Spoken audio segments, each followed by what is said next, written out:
Hi, I'm Dr. David Purves.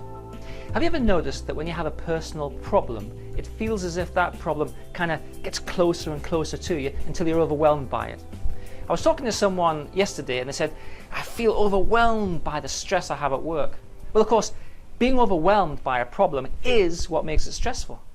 If you think about it, a problem at work or at home or in a relationship grows and grows and grows until it seems like it overwhelms your ability to cope with it, and that's what makes it stressful. I mean, we have problems all the time, all day really, and we generally manage them fine, but some problems seem to get closer and closer and closer to us until they occupy our mind, if you like. Now, I liken psychological problems which are stressful to perspectival problems. If you think about it, things which are far away seem small, and things which are close seem big.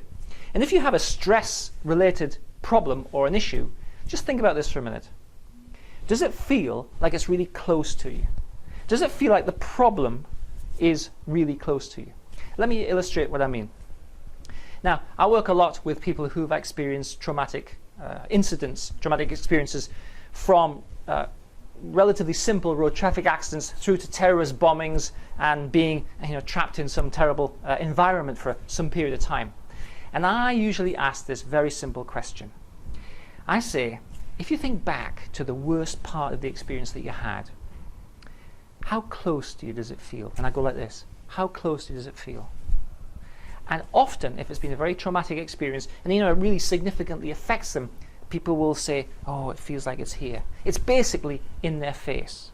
And the reason it's in their face is because this terribly traumatic experience, which created a lot of stress hormones, and they may well have thought that they were going to die, has become somehow trapped in what we might think of as a relatively short-term or immediate memory store. Anyway, it's in your face. Now, the interesting thing is, it doesn't matter how long ago this happened.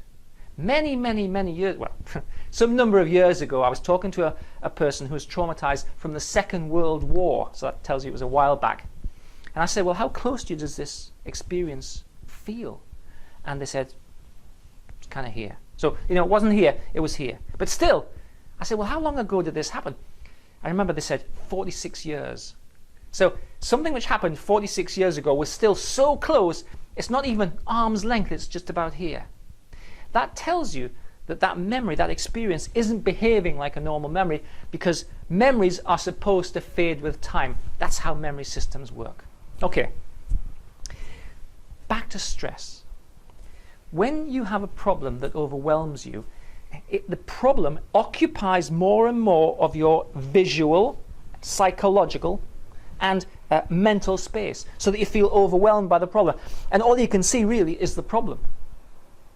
So what we need to do is to make that problem recede somewhat so that you get more perspective. When you have more perspective, of course, you see more of the picture. And when you see more of the picture, and in a sense when you see more of the landscape of the problem that you struggle with, of course, you see more potential options.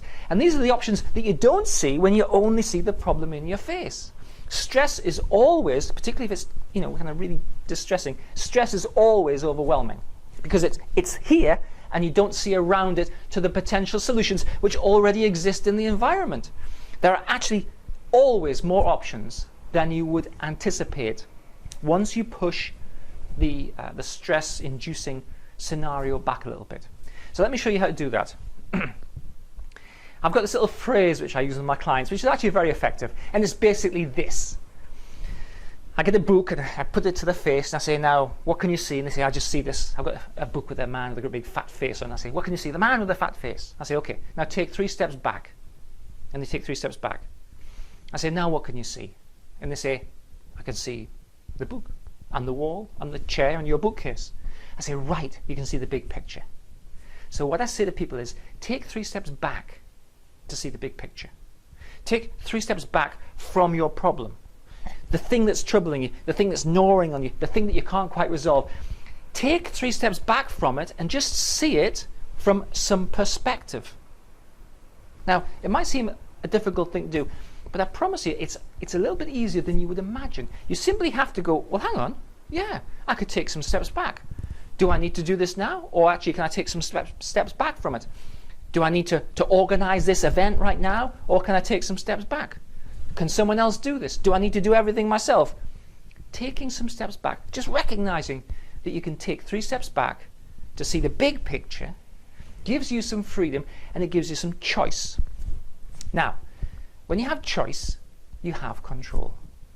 When you have the picture, when you have the stress-inducing scenario right in your face, you have no choice because you've got very little to choose from. Therefore, you feel you have no control.